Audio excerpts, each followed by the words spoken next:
In this video, we'll share with you the challenges of starting a YouTube channel in your 50s. If you follow this channel, you'll know that we are early retired and happily traveling full-time around the world as slowly as we can. So you might ask, why bother? What's the point? Is it not just a lot of work? And a lot of people we've met are saying to us, whoa, does it not take all the fun out of traveling? Why retire if you're going to be getting a new job filming videos? So stick around to the end because we're also explaining a few things that we really wish we'd known before we embarked on this journey. I'm Frank. Hi, I'm Kim. And we are FNK Life. Okay, so let's talk about the negatives of starting a YouTube channel. Let's get real. Let's be honest, the biggest one is the time investment. And realistically, we try and put out one video a week. We do spend 10 to 15 hours creating the videos, editing, thinking about thumbnails, wondering how many times we can say or something ridiculous. Yes. But it does take time and investment for doing it, and you do need to come up with ideas for different videos as well. Yes, it's not even just the time, it's the structure that it suddenly throws at you. So you have to dedicate a half day there, a full day here. It does feel like work sometimes. The deadline, knowing that, it's already Wednesday and you have a video that's supposed to come out on Friday. What we also don't want to do is sacrifice the fun of our life just so that we can stick to what is really an arbitrary deadline. So if we are late in our schedule, then we apologize for this. Things happen. Maybe we will get to the grounded life 5 hours a week per video, as opposed to 15, 20 hours that it is at the moment, because we are learning and getting better. So the other thing that's a big consideration is the whole putting yourself out there with these wee faces and talking and getting used to seeing yourself in camera. That is a real thing. I think often you have in couples we meet, one of you is more introverted. That's you. No, that's not you. So that's definitely me. I think it is harder when you're introverted to put yourself out there. Yeah, even if you're capable of being extrovert and presenting, it does take a lot more of your sort of energy and resources. Whereas for me, I really love socializing and it takes a lot less energy. Whereas you're right, as an introvert, we have to take breaks because it can be draining. And the other thing that is common is you really don't appreciate what your voice sounds like, and you have to get used to that as well. Getting good microphones helps. Wow, you still don't sound like you think you do. No. But so far, we've been really lucky. We've just had really nice people that have followed us and given us positive comments. Everyone that's reached out to us and anyone that watches the videos, it's really not an easy thing to do. So that encouragement has really meant a lot. So thank you very much. The other thing that could be seen as a negative, and we've certainly experienced to a degree in our first few months, is performance anxiety. What does that mean exactly? Well, despite your best intentions, and really we started with, it doesn't matter if it becomes successful, but you still check, the YouTube studio and all the statistics and analytics it gives you. We got 10 subscribers last week, but we only got 3 this week.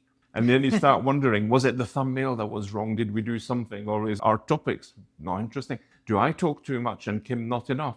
And we haven't really suffered from it, but it's there because I think both of us are quite competitive. Yeah, but we give ourselves a hard time unnecessarily. I mean, we have to keep just reminding ourselves that we're doing this for us and to hopefully reach out and to get to meet new people along the way. But and it's genuinely, not a job. no, exactly. It isn't a job. We don't have deadlines. Yeah. The final thing that could be a negative of having a YouTube channel is the impact on our relationship. For all we wanted to start this project together, I hear you laugh already. Yeah, I know what's coming. We have never worked together, and it turns out that we have very different styles of working, and we approach the same problem with completely different perspectives, and you want to solve it your way, I want to solve it my way, and that creates clashes. It does create a bit of tension and stress. We're not going to lie about that bit. No. I'm also used to having a whole team of people doing things for me. Yes. But also my way of doing it. And the other thing we struggle with at the moment is we've just got one laptop. So there's one person driving and there is always a backseat driver going, oh no, you want to press that button or you want to do that differently. And that's caused a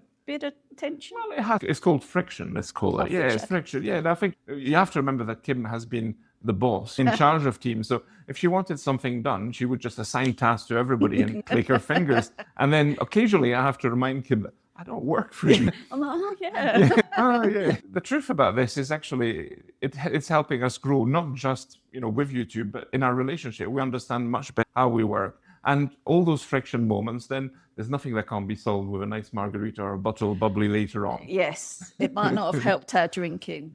And, I have learned how many rabbit holes you do like to go down in a day. It's been a revelation. Maybe we'll do a whole video on how we work differently. But keeping it real is something that you need to consider if you start a channel together. So all those difficulties, whether the time it takes and the interactions we've had working together, is probably one of the reasons why it took us so long to get started, because we never wanted to jeopardize our relationship or the fun of traveling the world. So not the tail wagging the dog, the important thing was our retired life together. So they were some of the negatives, but we do have some ways that we've managed to minimize these. Yes. One of the things that we have been pleased to discover is that we really didn't need any extra equipment. As we've said, at some point we might need a second laptop. But other than that, we're good recording on our phones and just buying a couple of microphones to make things easier.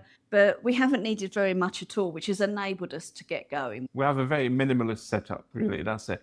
No. But because we're no travel channel, we don't need a drone, we don't need a fancy camera. And for us, simplicity wins.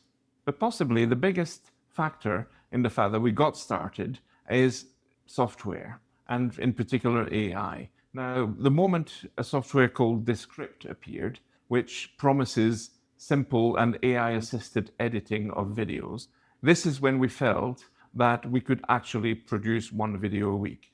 Before that, and we tried different softwares, the hurdles you have to go over, the learning curve is so steep that we found we took too long to edit. And then, so we tried, I think, 3 times maybe in the last 2 years.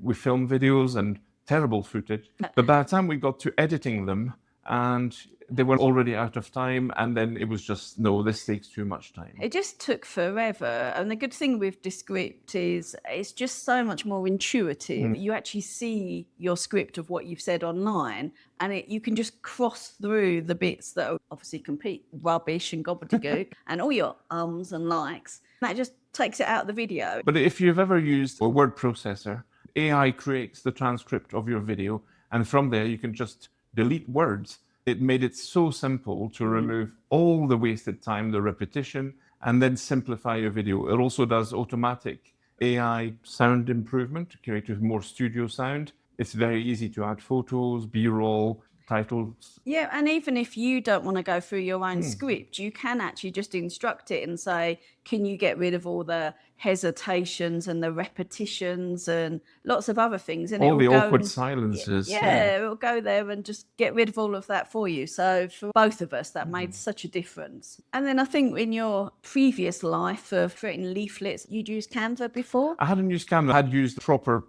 design software, InDesign, in fact, and Photoshop. But they are so complex as well. Whereas now tools like Canva allow you to create templates. In particular, we love the background removal. So when you're creating a thumbnail, you can take any picture of you anywhere and remove the background and then overlay that. It really does good. work well. It does help with our thumbnails. Again, AI really simplified all those things. Photo editing has become much more accessible to everyone. Finally, artificial intelligence in the form of ChatGPT, and we use Perplexity, research or scripting, and simply knowing how to do all those little things like adding keywords or how to create chapters in a video, which we really didn't know how to do. It does it for you. It puts the timestamps and everything. Which we found really useful. It's like having a second opinion. So we always wanted to be authentic, so we write all of our notes. But sometimes they're obviously too wordy, and putting it into Perplexity and just saying, can you just give us this in bullet points of what we're trying to say, and have we missed anything? It's been really useful. We also feel that as we're retired, we do have an advantage. So we do have all that time available to us. We don't have to just fit it into the evening or the weekend because we're at work. And also we're not income dependent on this has to work doing YouTube because we really need the money and we can't survive without it. I mean, don't get us wrong, the money would be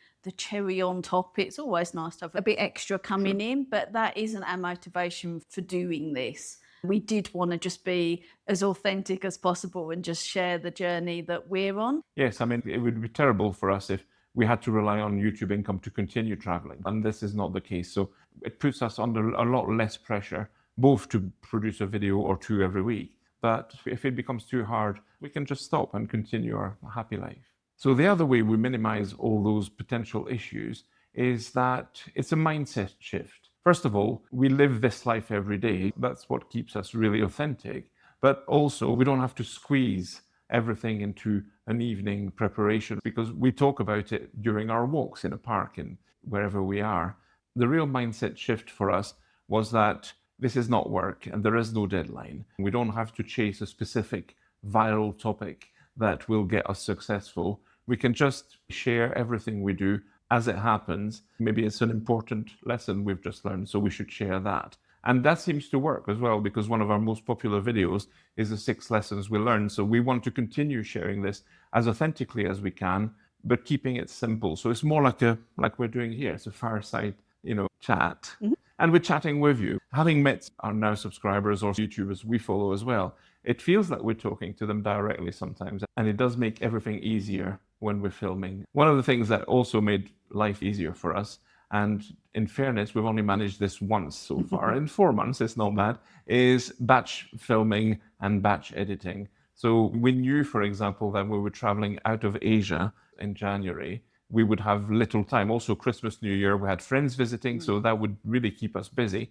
So we came up with a few ideas, managed to film them as a batch in 1 or 2 mornings, and then that created enough material that we could work in our spare time over the next few weeks. And that has been a game changer. Now, we didn't manage to do it again. We will. Sometimes it isn't easy, but if we can find ideas that we can batch together and record them all in one go, it does make it a lot easier. Yes, it does. And also it means we can create series. It's a bit more thought through as well. So instead of coming with a new idea every week, which can be jumping from topic to topic, it does give us more continuity, and that has made a big difference. And the final positive, I guess, is finding your tribe. We'd been warned and we really didn't expect that anybody from back home and our friends and family would really watch us on YouTube, which takes that pressure off of it, you putting yourself out there on camera. So that's good. We would much rather have a smaller number of subscribers that actually interact with us and follow us genuinely than just chasing the numbers. Having all of you lovely subscribers watching us does make a big difference.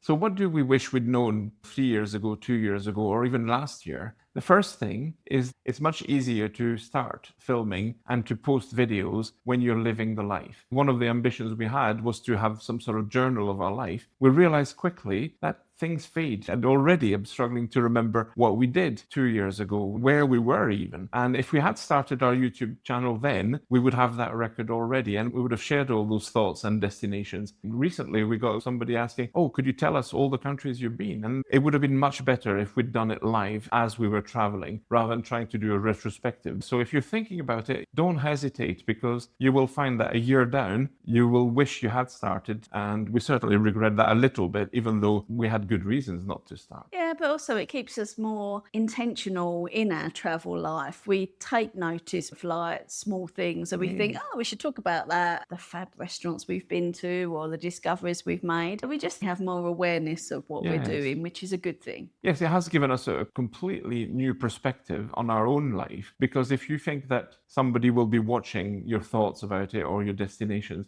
you start looking from outside. Now, we don't want this to dictate what we're doing. We're quite happy to make our own mistakes and share them with you anyway. True. We have learned so much from other people who do the same, and we now start to feel that we're giving back, we're paying forward in some ways. So tell us, what's stopping you? What fears do you have? And if we can give any advice or any support, we're always happy to do so. Yes, the downsides are not as big as you think they are. So please reach out in the comments, subscribe to follow and travel with us. Thanks. Bye.